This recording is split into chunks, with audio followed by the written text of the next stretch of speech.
The first premise is that you and I are not immortal. Now, this is a very important concept. We're on this earth for a limited amount of time, and that time represents our lives.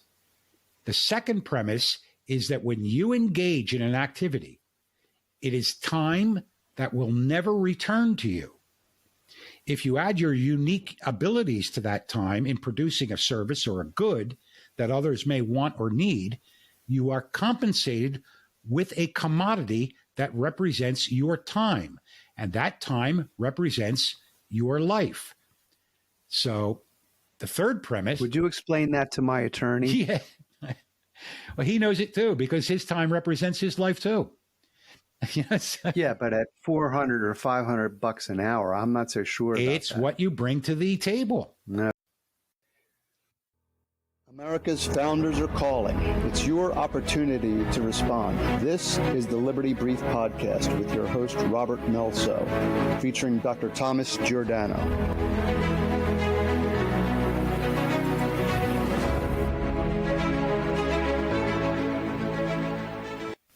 Hello and welcome to episode 10 of the Liberty Brief Podcast. I'm your host, Robert Melso, and once again we're speaking with Dr. Thomas Giordano, author of the book Unalienable, What It Really Means and Why It Matters. All right, so we have this Inflation Reduction Act, which is a laughable descriptor for this.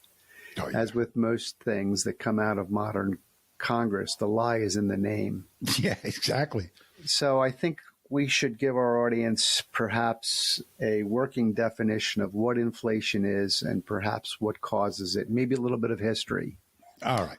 So I'm going to turn the mic over to you, and you can just explain what inflation is for our audience, where it comes from, and a little bit of the history. And I know there's a lot of history to this going back to Oh, the ancient yes. Greek. Yes, there is. There most certainly is.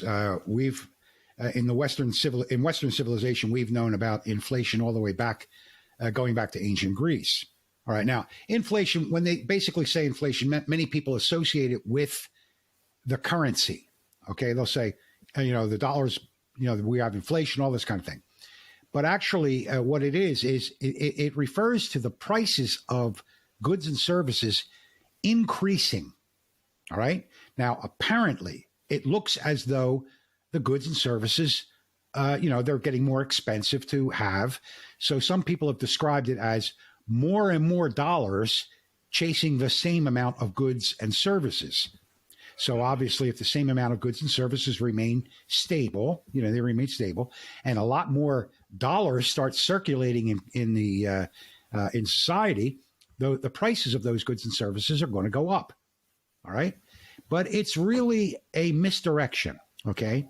Now, you have to look at this in a very clear manner. For example, this new bill that they foisted on the American people, most of the verbiage in the bill is just another variation of the Green New Deal. It has nothing to do with reducing inflation.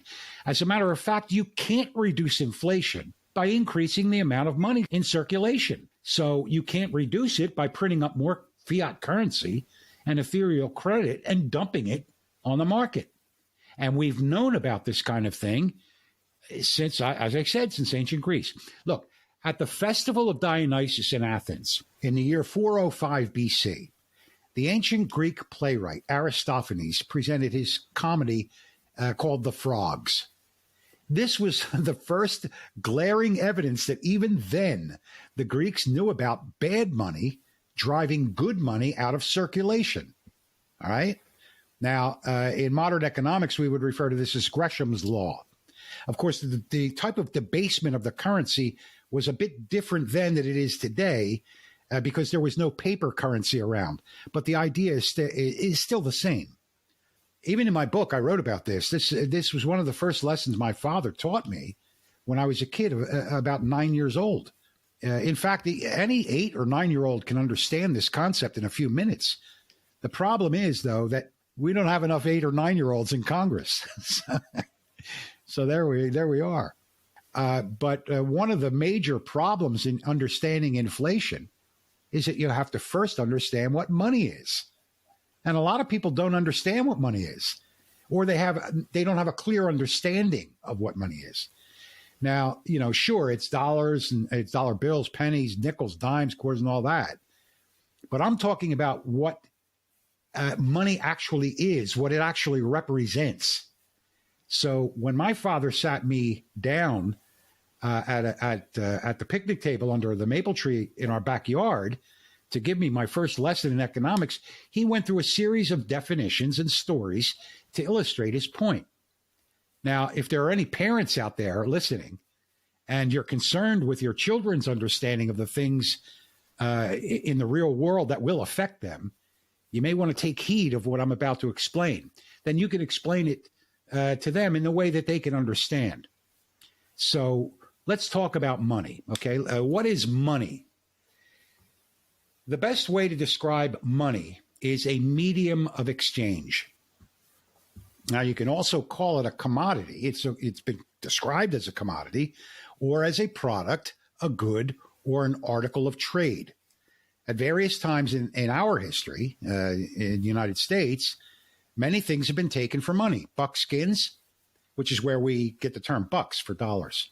Whiskey, tobacco, silo notes, polished clamshells, wampum, and many other things aside from coinage, or what they properly would refer to as specie, okay?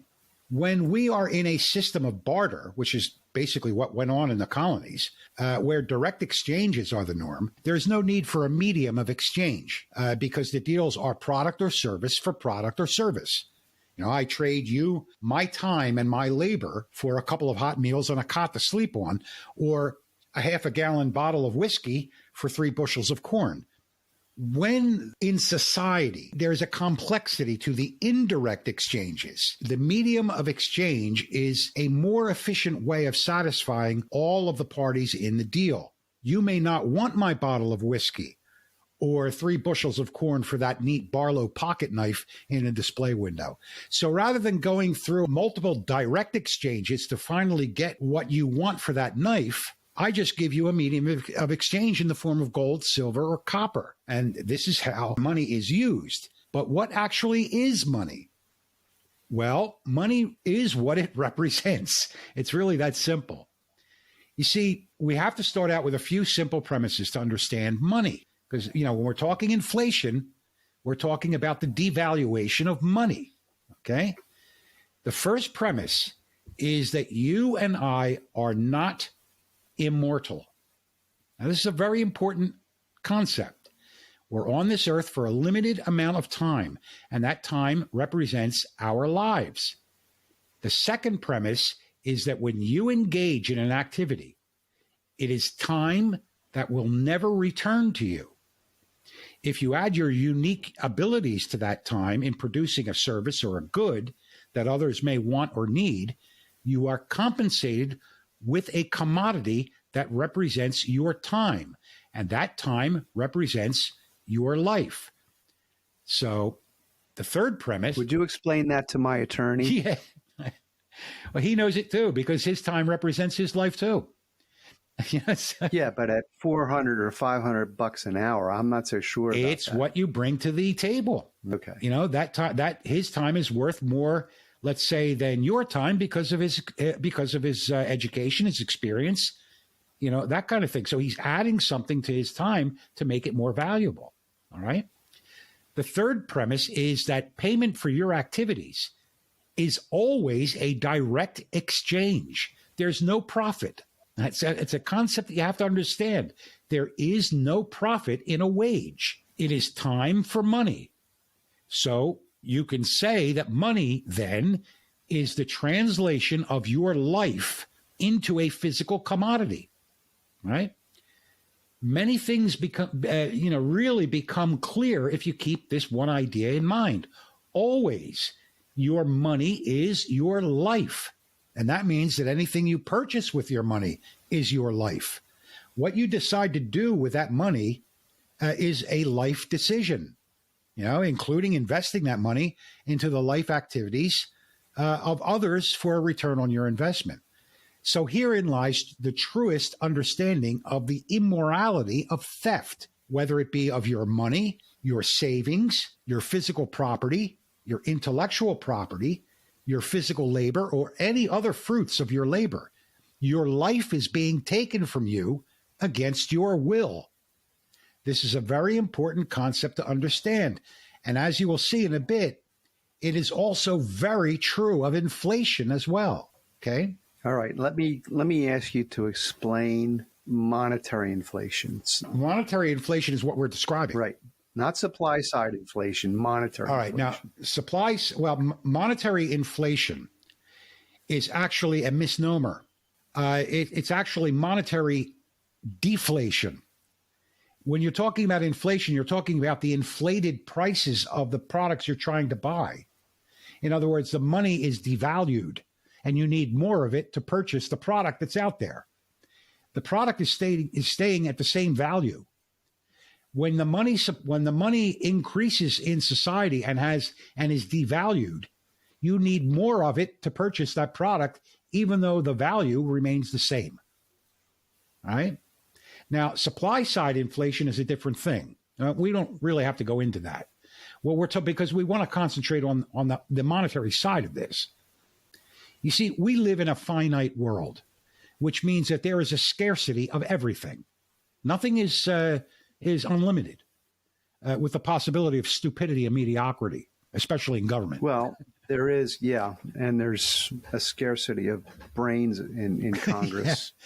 Well, what you have there is a devaluation of the mental capacity. I think the weight of the brains is probably the same, but the value of it is less. All right. So, correct.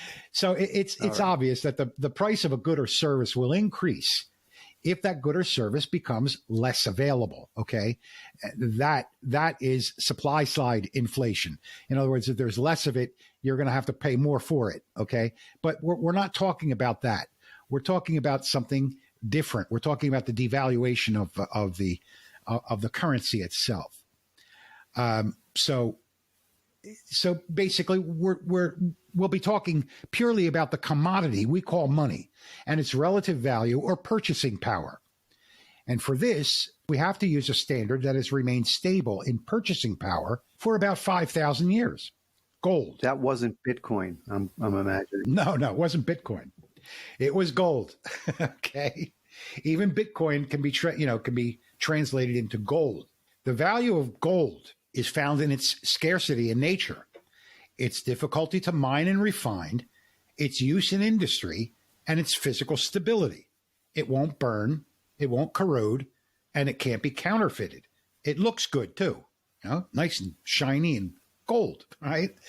Silver is another such metal. And there has always been a comparative ratio, a value ratio of about 20 pieces of silver to 1 piece of gold.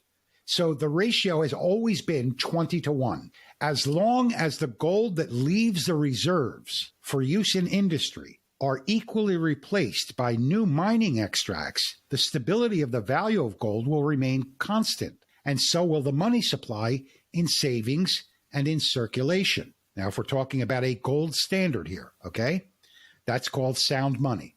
Our Constitution still requires that gold and silver be the only currencies for payments of public and private debts. The government's only role in this was to guarantee the purity of the metals, the assay, and to standardize weights and measures for commerce. The federal government was not given the power to print money, only coin it, nor was it given the power to create a central bank. Notes that came from the United States Treasury were to have an equal backing on reserve. In other words, the government could not print more redeemable notes than it had gold and silver on hand to pay the bearer upon demand. This resulted in a fixed, equitable, and sound money supply. So, no inflation. Okay, our founders knew the folly of printing paper money and the inflation that inevitably follows. Now, there are only two, let's say, governments in our history that had 800 years of not a single day of inflation, and that was the Eastern Holy Roman Empire and the Kingdom of Naples. for 800 years, there was no inflation. And the reason being is because it was illegal for them to print money. It was illegal for them to debase the coins. The weights had a specific weight that could not be changed. All right? If it was changed, it would be devalued. So those two are examples of stability in commerce, in markets. And their coins, their currency, was accepted all over the world as being valid currency. Now, as far as inflation goes, there's an interesting story about this, about the first time inflation appeared in the English colonies in America. You really have to hear this. It's really pretty interesting. This is one of the things my father told me. He informed me about this when I was like 8 or 9 years old, as I said. In the year 1690, Thomas Hinckley was the governor of the Massachusetts Bay Colony. Now, back before the Industrial Revolution, which wouldn't come for another 100 or so 150 years, there were basically 3 ways for a government to increase its revenues. The first way was to increase the productivity of the land and gather resources for international trade. Right? So you increase your productivity, how many crops you're growing, how many things that you could fish and send to other countries, that kind of thing. The second was to invade your neighbors and steal what they had. I bet you they opted for that a lot. Oh, yeah, they did. It became a tradition. Mm-hmm. And the third was to steal money from your own citizens in the form of taxes, giving them nothing in return. This sounds familiar. Okay. And you're right. Up in New England, the colonists decided, let's follow the second way. It's a tradition we have up here in New England. And, well, their tradition was to follow that second choice and raid the French colonies up in Canada. It was a British tradition that the French weren't too keen on. I don't know why. Yeah, every spring they would have these British come up and raid them. So in January and February of that year, Governor Hinckley and the General Court appointed a man named Sir William Phipps as commander for that year's expedition. So in April, they got the militiamen together. They were mercenaries, and they had this expedition that sailed to Port Royal in Nova Scotia, and they captured it. All right? Now, the fall of Port Royal to the British wasn't as profitable as they believed it was going to be.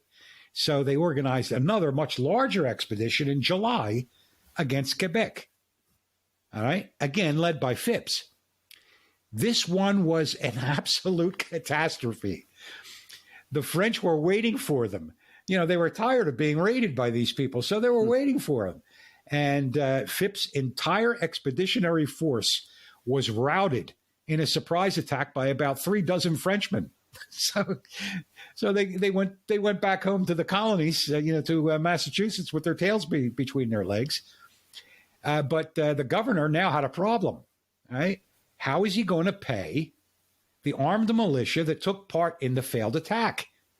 As far as the militiamen were concerned, they fought. Some of them were killed, others were wounded, and the rest were embarrassed. They were ashamed. The agreement was that the militiamen were to be paid upon their return from the expedition. The colonial government was to sell the French spoils in the colonial markets, and the mercenaries were to be paid from the proceeds, and the rest would go to the colony. This time there were no spoils. All right? There was no plunder to sell. And there was no money to pay a bunch of angry armed guys. Not a good situation, I'm guessing. Not a good situation at all. I mean, how are you going to tell these guys with guns pointed at you, I ain't got your money? So Governor Hinckley and the geniuses in the colonial government came up with the idea that they could print up about 7,000 promissory pound notes to be redeemed at a later date, at a later time with coin, as I said, which they called specie, okay? The government authorities promised that this was only to be done once.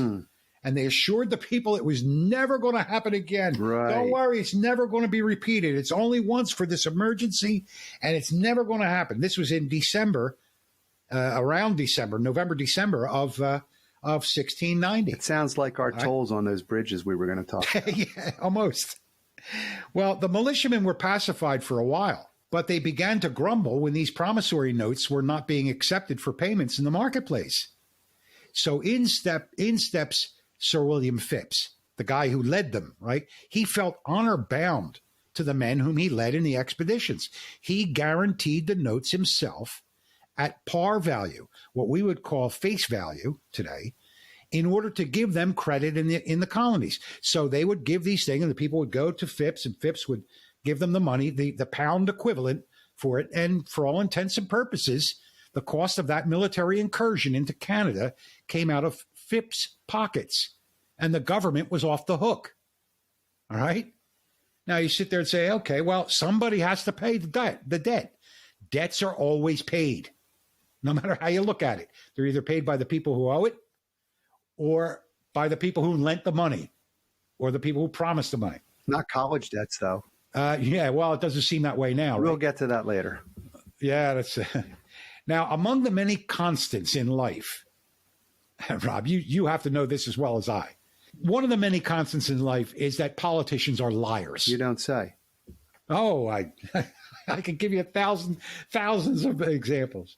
When Hinckley and the others in government saw no immediate ill effects in the printing of those government IOUs, they decided it would be a good way to pay off all of the colony's debts. Today, it is well known. We know that the ill effects of throwing fiat currency into circulation will appear in about 18 months on the store shelves with increased prices.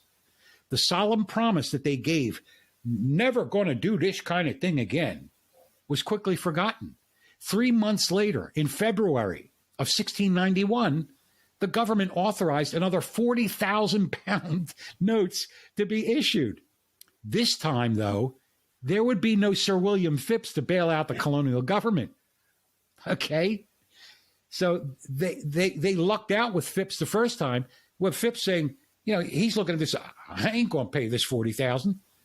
I'll pay for the guys that, you know, that I promised that I'd let him battle. I ain't going to pay no 40,000. Yeah, that's on you. Well, this problem of the 40,000 pound notes circulating in Massachusetts Bay Colony gave rise to several problems. The people, knowing those in government full well, distrusted them to redeem those notes. They discounted them to about 40% of their face value in trade. People hoarded the coins, which had a real value, and they only used the debased notes in local commerce. This is a perfect example of Gresham's law. The coinage was driven out of circulation and became scarce. They called it a shortage. We have a shortage of coinage. And there were only these notes in circulation. So as Gresham's law proved once again, it was Aristophanes, the frogs, repeated over and over again. So obviously the prices of the goods went up because the market value of the paper pounds was only 40% of the hard currency pounds. At first, now this is really funny, the politicians asked the people to voluntarily accept these notes at face value. This failed. People said, I ain't going to accept this. Then the government attempted to embarrass the people, calling their refusal to accept the notes as being unpatriotic.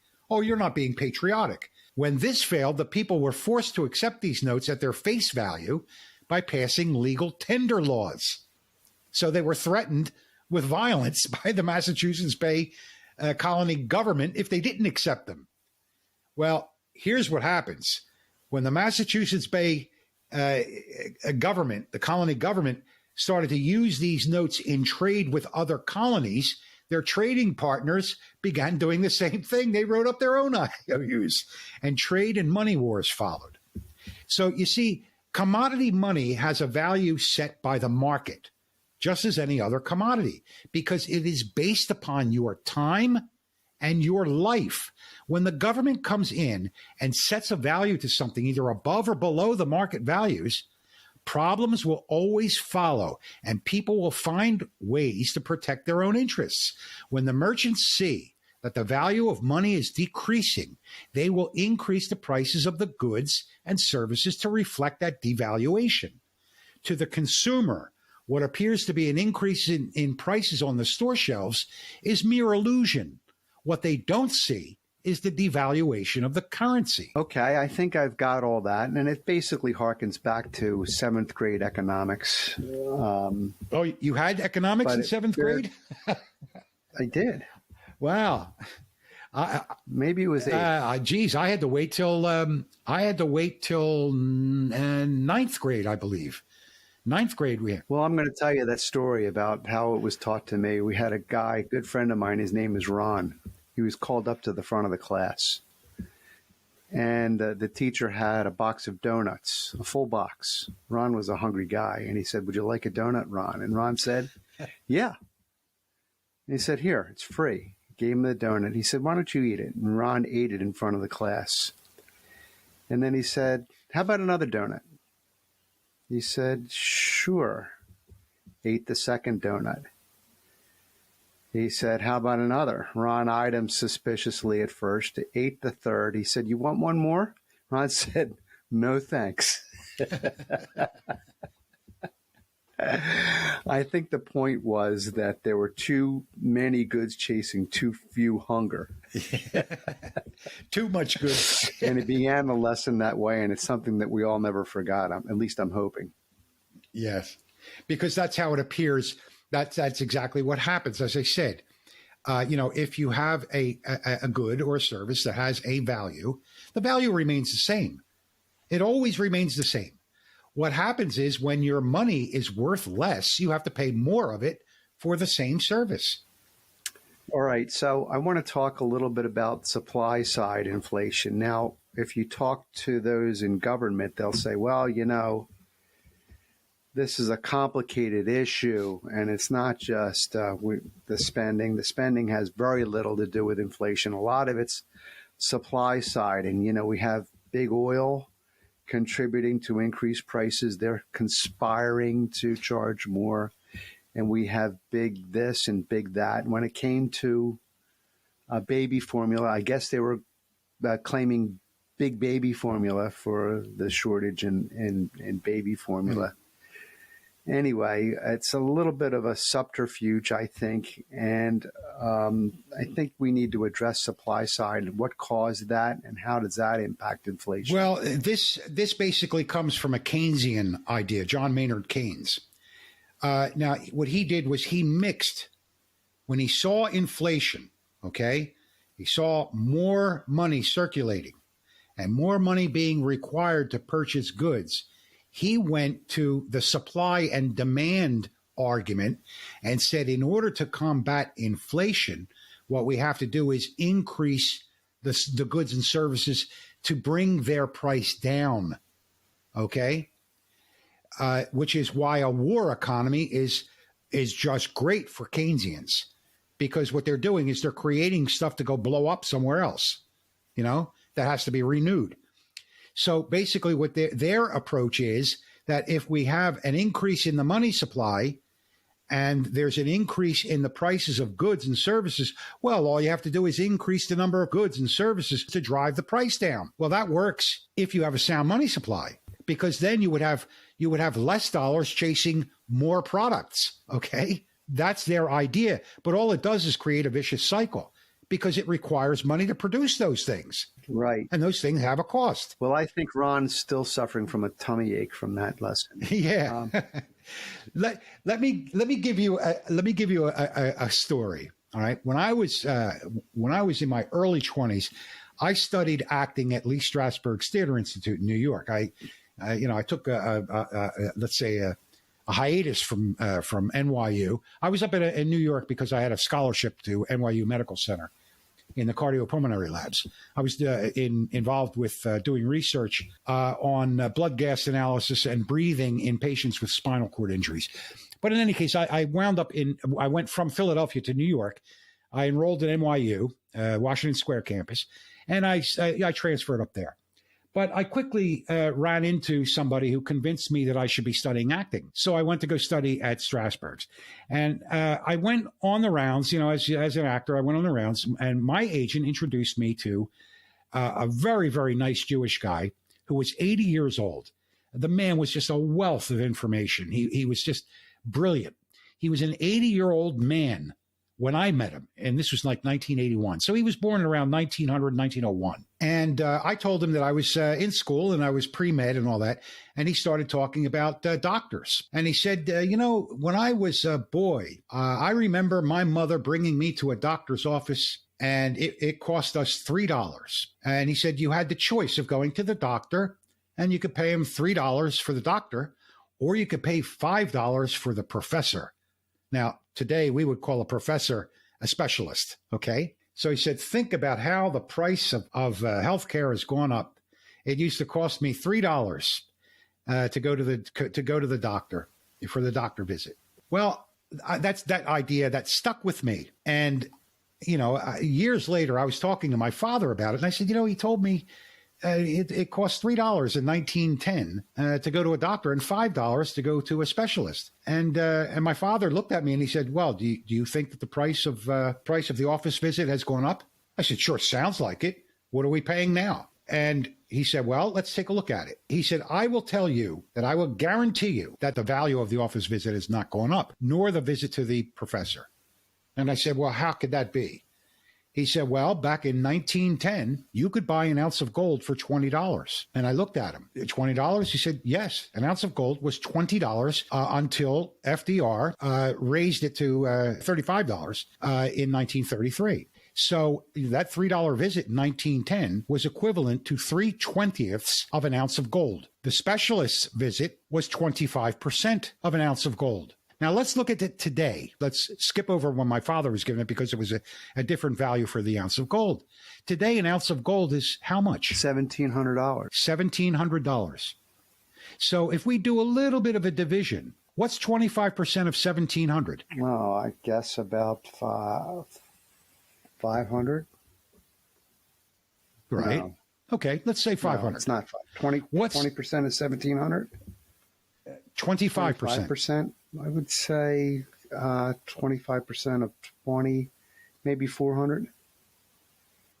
Yeah, it's about that, right? Maybe a little more. I looked at the price of gold and it was $1,800 today. But what about 3/20ths of an ounce of gold? How much is that? You do the math.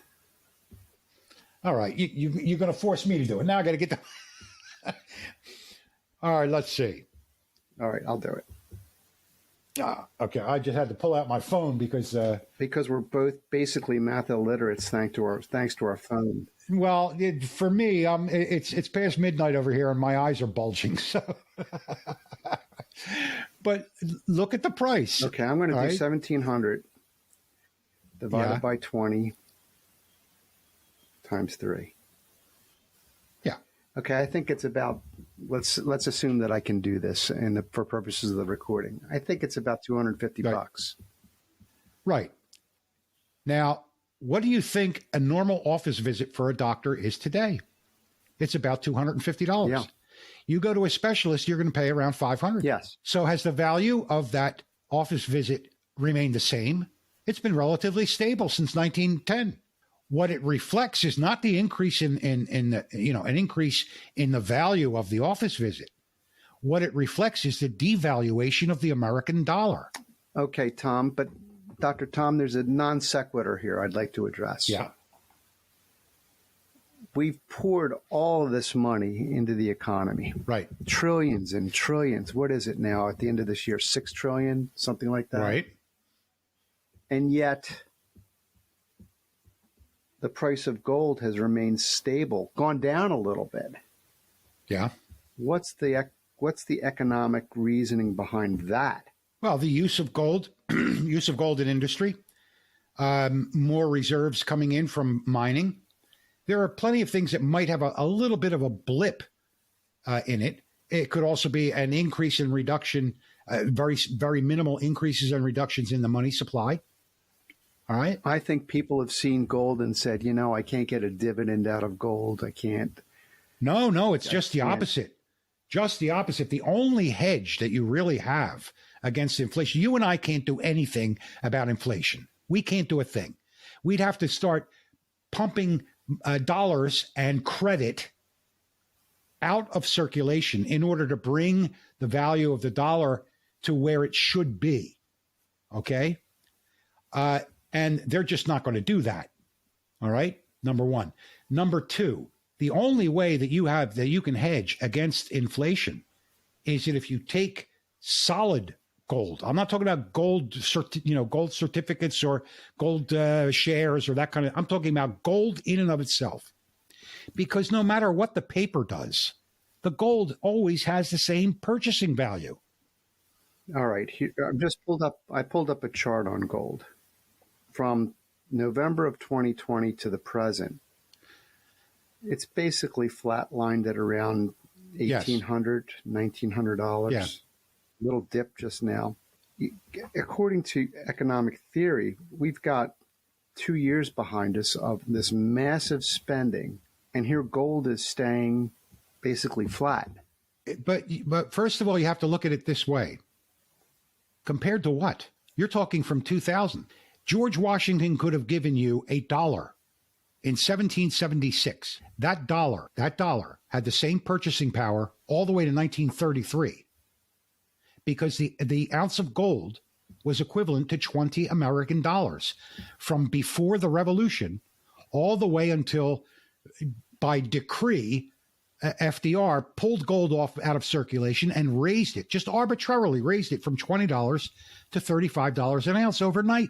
You have to look at the relative value. Yeah, okay, 1,800, it didn't go up or down, but it sure is a hell of a lot higher than $20. Well, you see what I'm saying? Yeah, I understand that, but 2 years is a long time to wait for this massive influx of money to not affect the price. No. 18 months is generally, you'll see the. All right, let's put it this way. If I were to go out in 1963 and buy an Alfa Romeo Duetto in the United States, a sports car, that car at that time cost $1,350. That same car today is upwards around $60,000. The value of the car has not gone up. The value of the dollar has gone down. If you were to divide 1,350 by 20, that gives you the number of ounces of gold. Now, if you were to take those ounces of gold and multiply them by 1,800, you'll see that the automobile that you're buying has not gone up in value. All right, let's talk about a slightly different topic. Okay. On my gold tracker, where is it? Here it is. Silver is supposed to be a 20 to 1 ratio to gold. Right. Gold's at 1738 today. Yeah. Silver's at 1872. $18.72? Yeah, by your reckoning, gold should be at $400, where silver should be at a much higher price. That's because what they did was, when they pulled us off of the gold standard in 1933, and then in 1970, well, it was Nixon who pulled us off of the international gold standard. They detached. I remember that. It was at 30. It was 35 an ounce back then. Exactly. And what they did was they detached one from the other. Now we have an international exchange rate that's floating. Okay. So now they've detached that 20 to 1 ratio. It was historically that you think about it. An ounce of gold, a silver dollar was an ounce of silver, right? That's what it says. 1 ounce silver. Half a dollar was a half an ounce. So you could take 20 of those silver dollars to go buy 1 ounce of gold. It was always that way. All right. When they started playing with this, and then they separated the two, which was probably a mistake on the part of the, let's say, of the founders, by making 2 standards in one, because they named both gold and silver. All right. They should have stuck to one, but and then everything else would have stayed the same. But what they did was, when they separated them out and people started playing with the value of gold, playing with the the reserves and stuff like that, and where it's going, you have international people that are claiming gold to be paid their debts from the United States in gold, and that, so our reserves can fluctuate. The reason that Nixon took us off the international gold standard was because he didn't want to honor the American dollar, which was the reserve currency of the since Bretton Woods. After the Second World War, it was the reserve currency in the for the Reconstruction after the Second World War. He didn't want to pay the debts in gold. There was the Bank of International Settlements that did these kinds of things. You have $100,000 of American currency. You give them $100,000 worth of gold to the people in Italy who have $100,000 of trade dollars, and the Americans have a couple of million lira of Italian lira. They trade it with the international settlement for the gold, and they just go back and forth. All right. But we've been taken off of that. Now we have a floating international rate.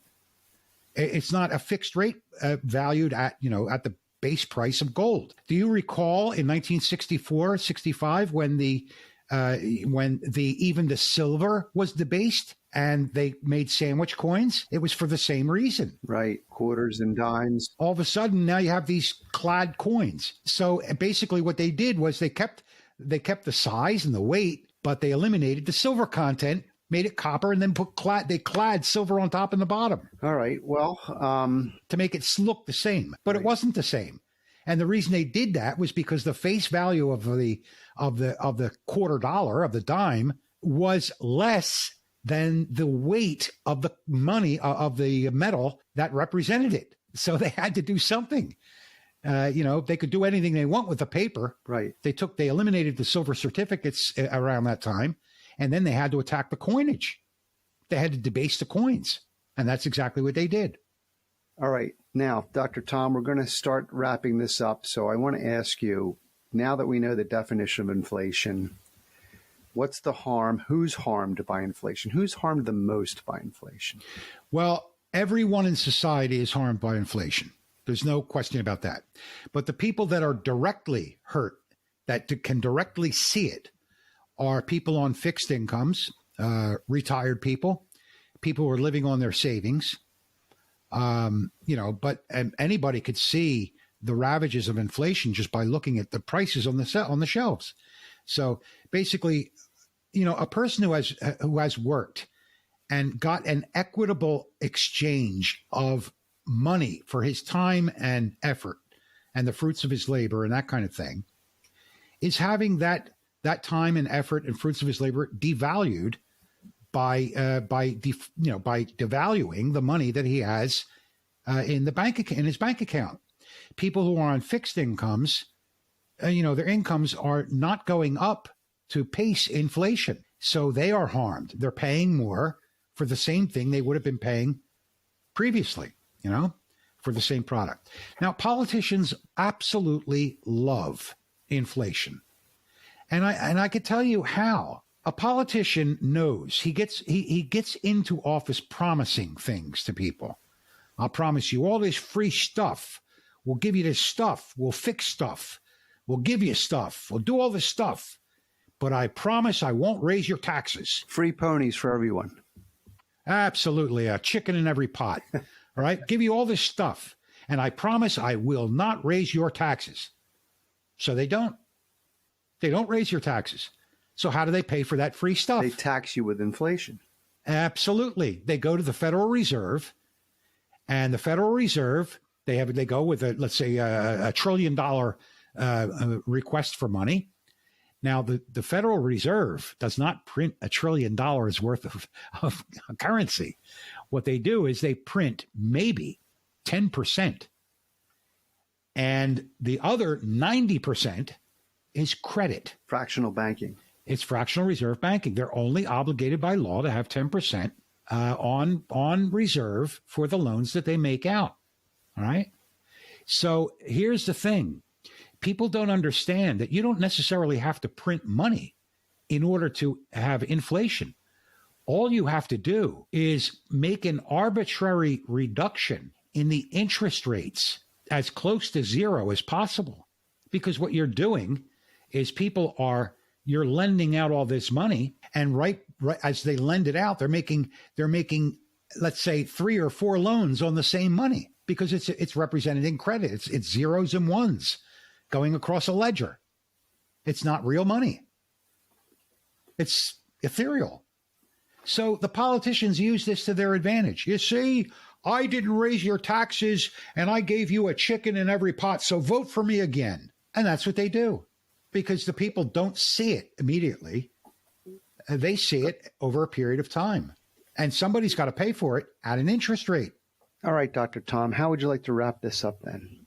Well, I would say that if there's something that people could do to keep an eye on the value of their money, not be confused and hoodwinked by prices on products and services. They know it's hurting them, but they have to understand that if you want to understand what's happening with your money, with your dollar, you have to keep an eye on how many dollars it takes to buy an ounce of gold. That's the standard. You can know when you're being shafted by knowing how many dollars you have to spend for an ounce of gold, even if you don't buy gold. But the hedge against inflation is to purchase real solid gold and keep it on, in reserve somewhere. But it's the only way you can hedge against inflation. There's another way you can do it, and that means to spend like it's going out of style. Take everything. You mean take on debt? Exactly. And then pay with cheaper dollars. Absolutely. You could do that too. But we all saw what happened with the Weimar Republic. We all saw it. Their inflation was so high that people were being paid by the wheelbarrow. And by the time they got home, their money was worthless. Okay. So wrapping up, what's the takeaway for our audience? The takeaway for our audience is never, ever, ever trust the government to tell you the truth when they are telling you how they're going to pay for something. It's all a lie. You are going to pay for it, not them. They're very, very magnanimous on spending your money, and they don't care how they get it. They're going after you. They're going after you. Okay. Well, in the next episode, in keeping with our mini series on inflation and government right now, we're going to be talking about modern monetary theory, relatively new weapon that the government's attempting to unleash on us and how it will affect our lives. Yeah. So with that, Dr. Tom, I want to thank you, and we will see you next time. Thank you. Thank you, Rob. You've been listening to The Liberty Brief, based on the book Unalienable, What It Really Means and Why It Matters by Dr. Thomas Giordano. If you want to help spread the word, please subscribe, like, and share using the links below. You can also check out Dr. Giordano's book on Amazon using the links as well.